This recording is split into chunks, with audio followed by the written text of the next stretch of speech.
অর্থের অভাবে বিপর্যস্ত জীবন, কোথায় পেট কামড়ে গেলেও টাকার অভাবে দুমুঠো খাবার জোটে না।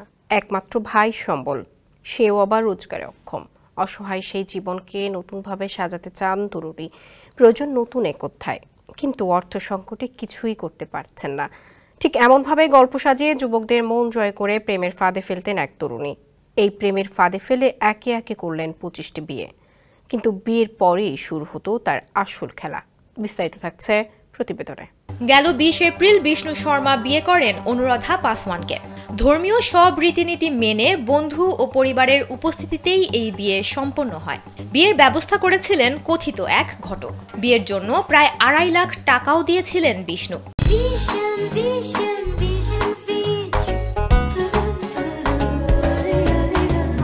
তবে বিয়ের পর শ্বশুরবাড়ির সদস্যদের খাবার বা পানীয়তে নেশাদ্রব্য মিশিয়ে অচেতন করে গয়না, নগদ টাকা ও মূল্যবান জিনিসপত্র নিয়ে পালিয়ে যাওয়াই ছিল অনুরাধার একমাত্র লক্ষ্য। এই বিয়ে ডাকাতির 25 নাম্বার শিকার ছিলেন বিষ্ণু।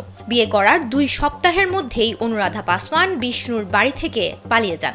সঙ্গে নিয়ে যান 1.25 লাখ রুপির গয়না, নগদ 30,000 রুপি এবং 30,000 রুপির একটি মুঠোফোন। পরে বিষ্ণু থানায় অভিযোগ দায়ের করে।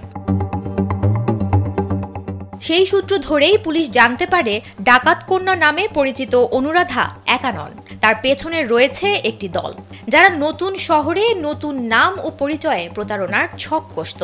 চাঞ্চল্যকর এই ঘটনাটি ঘটে ভারতের রাজস্থানে।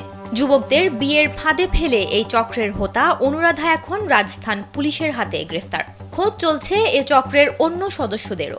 ঘটনাটি তুলে ধরে সংবাদ মাধ্যম টাইমস অফ ইন্ডিয়া একটি প্রতিবেদন প্রকাশ করে।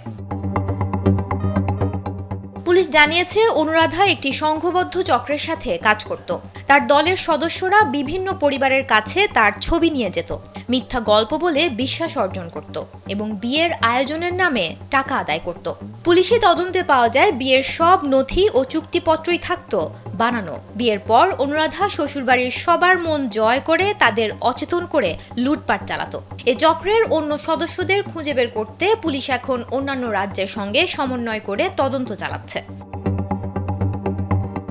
সুমনা মুস্তফা, কালবেলা।